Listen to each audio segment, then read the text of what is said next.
Hello everyone, welcome back to my channel. কেমন আছেন সবাই? আশা করি সবাই বেশ ভালো আছেন। তো বেশ কয়েকদিন পর আবারও নতুন একটি রেসিপি আপনাদের সাথে শেয়ার করছি। আর আমার আজকের রেসিপিটি হলো একটু ভিন্নভাবে কিভাবে আমি আজকে চিকেনটা ভুনা করলাম সেটাই আপনাদের সাথে শেয়ার করব। আর আমার ছোটো মেয়ে সবসময় চিকেন খেতে পছন্দ করে, কিন্তু মিট খেতে চায় না, খায় না। তাই ওর জন্য আমাকে চিকেন রান্না করতে হয়। তাই ভাবলাম প্রতিদিন একরকমভাবে রান্না কি আর কারো ভালো লাগে, একটু ভিন্নতা এনে ভিন্নভাবে রান্না করলে ও খেতে খুবই এনজয় করবে, ওর ভালো লাগবে। তাই ওর কথা ভেবেই আমি আজকে চিকেনটাকে এইভাবে ভুনা করে নেব। শুধু ও নয়, বড়রাও এইভাবে চিকেনটা ভুনা করলে খেতে খুবই পছন্দ করবে, খুবই আনন্দের সাথে খাবে, খেতেও একটু ডিফারেন্ট লাগে, বেশ ভালো লাগে খেতে। তাই ওর কথা ভেবেই এভাবেই আজকে আমি চিকেনটাকে ভুনা করে নেব। আর আজকের চিকেন ভুনাটা আমি লাকড়ি চুলায় করে নিচ্ছি। লাকড়ি চুলা রান্নাটা আলাদা হয়, বেশ মজা হয় খেতে, সেজন্য আজকে চিকেনটা এইভাবে আমি ভুনা করে নিচ্ছি, শখের বসেই করে নেওয়া।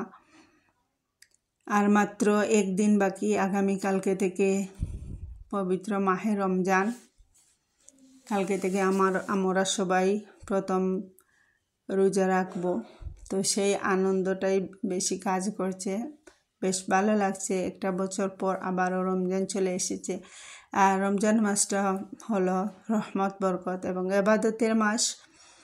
প্রতি মাসের তুলনায় আমরা রমজান মাস আসার আগে একটু রুটিন করে নেই কীভাবে রমজান মাসটা কাটাবো, রমজান মাসে বেশি বেশি ইবাদত বندگی করতে পারবো, সেজন্য বেশ ভালোই লাগে। আর চারিদিকে শুধু যে রমজানের একটা আভাস, সবাই আনন্দিত, সেটা আসলে বোঝা যায়।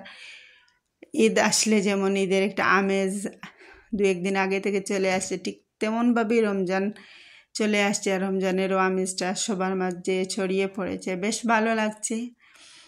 তো আমি সবার জন্য দোয়া করি, সবার রমজান মাসটা খুবই ভালোভাবে কাটুক এবং এবাদত বندگিতে সবাই মগ্ন থাকি। আর সবাই আমার জন্য দোয়া করবেন, আমার ছেলেমেয়ের জন্য দোয়া করবেন, আমরা যেন সবাই ভালো থাকি, সবাই সুস্থ থাকি, সুন্দর মতো যেন রমজান মাসটা আমরা পালন করতে পারি।